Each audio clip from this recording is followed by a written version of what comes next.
All right, so today we are going to be doing a hub assembly. The wheel bearings are bad on this.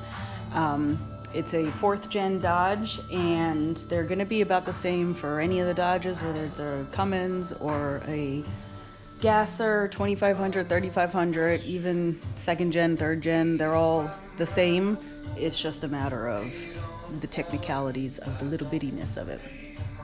So how do you know if it's the wheel bearings, the hub assembly, versus ball joints or tie rod ends? There's a way to tell. So when you have it jacked up, free spinning, you want to push the tire left and right and up and down.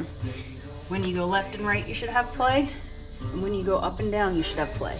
I don't know if you can hear that in the video, but it's going clunk, clunk, clunk, clunk, clunk, clunk. If it's a bad ball joint or ball joints, when you go up and down, you'll be able to see the play whenever you look at the ball joints. If it's tie rod ends, usually it's left and right play. So here it's still on. Got the ball joints, upper and lower. You'll see play whenever you move the tire. Tie rod end is here. And when you move left and right, you'll be able to see play if this is what's bad. But I just replaced this, so I knew that that was going to be good. I honestly was questionable if the ball joints were going to be bad, because lately Moog has failed. So to do the hub assembly, you gotta take off the wheel, obviously, and then we have to take off the hub nut so that the whole assembly can come off. We gotta take off the calipers, all that good stuff. So stay tuned.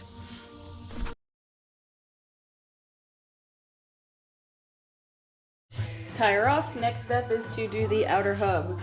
It is a press fitting, and you do have to have a special. It's a 21 millimeter in there.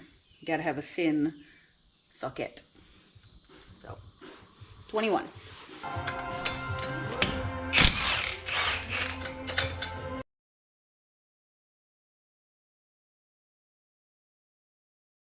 Alright, so now, like I said, this is a press fitting, so it doesn't easily come off, so you do have to hit it with the hammer.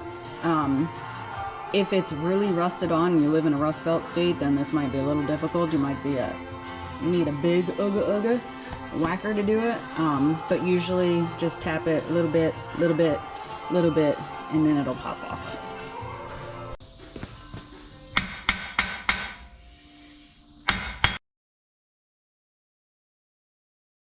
So the press fitting gets onto here, and this is where it'll get rusted. And I just did it with a regular hammer, but you might have to do it with a bigger hammer.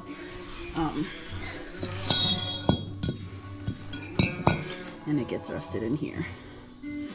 So when we go to put this back on, I'll put some Never-Seez on it, so that the next time should be a little easier.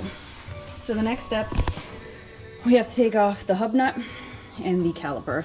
Swing the caliper out of the way, and then we'll be able to take the brake off.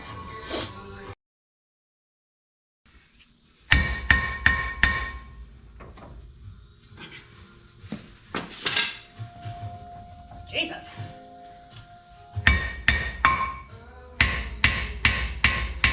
Wow! I will tell you, that should not have been that difficult to get off. Holy crap! Yikes. And that ain't that rusted. So this right here, this piece, is the hub. So in order to get that off, there are 4 bolts in the back here. 1, 2, 3, 4. I'm gonna take out the ABS sensor, but this is also a press fitting. So what you do is you wanna take it off evenly, and what I do, and because I'm always by myself, is I will loosen a couple threads of everything and put a socket with an extension on and use the power steering to push it out. Now, you gotta be careful on this, because again, if you're super rusted or never had this off, it will take a lot, and it's also kind of scary.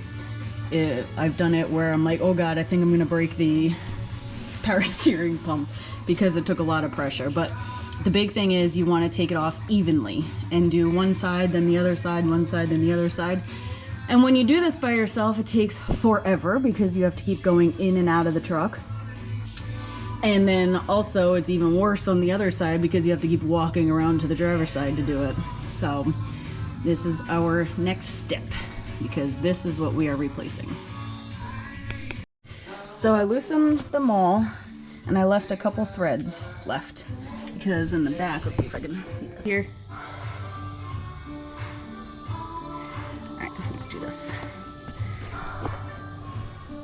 So you'll see it's got a little bit of press that you could press it out, and it's not too much where it's gonna bind it up too much because you want it to come out even.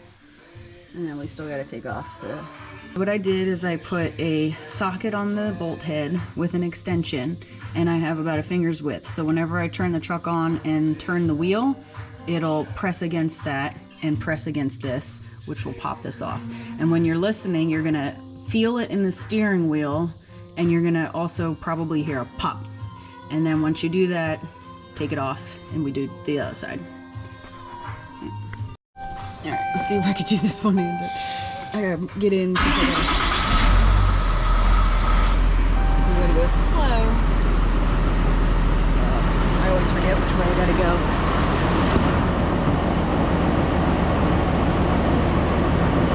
Now I loosen up the bolts more, all even. And do the same thing again. Hard.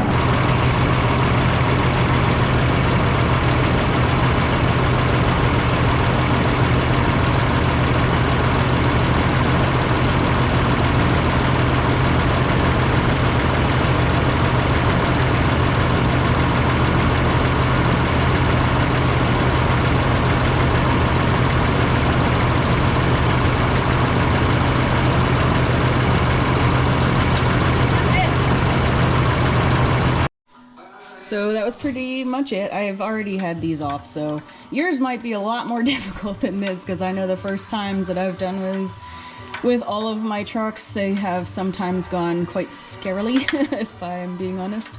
But this comes out, new one goes in, torque everything back down. And that'll be it. I don't know if you can hear this, but to further, let me see if I can hold this with my legs. All right, so I can't really hear it, but there's definite play. Gotta be able to hear that. I can feel it. So bearing is bad. Confirmed. Woo! So I didn't know that the new one came with a new ABS sensor, so I took off the old one. It disconnects here, connects to the fender, and then I took it out here and out here. But what I came to say is, since the new one is going on, I wire brushed the inside here, the press fitting, and then I'm going to never seize it, as well as the outside here, so that the next time I go to take this off, it'll come off just as nicely as it did before, because that's what I did the last time that I had this out, because I had to do all kinds of stuff to this truck, ball joints and everything. So, all right.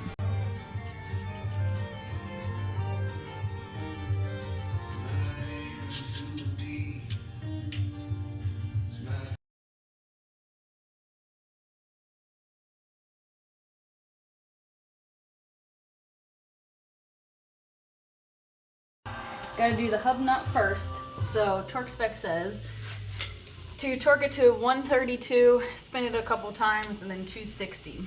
And in order to accomplish that, I jammed up a piece of metal.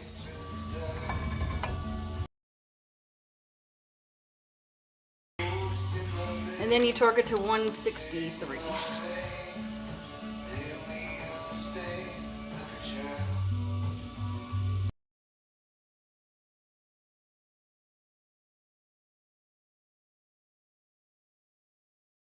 Now that we've got the hub on, we're going to put the hub to rotor on.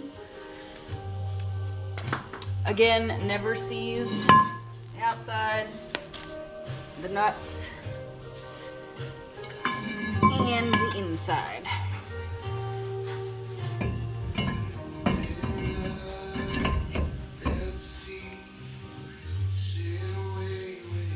And the inside here.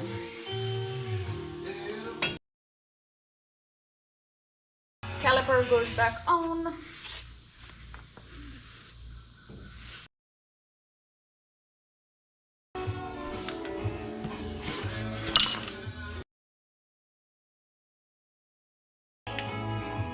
Ah, no! I just broke this.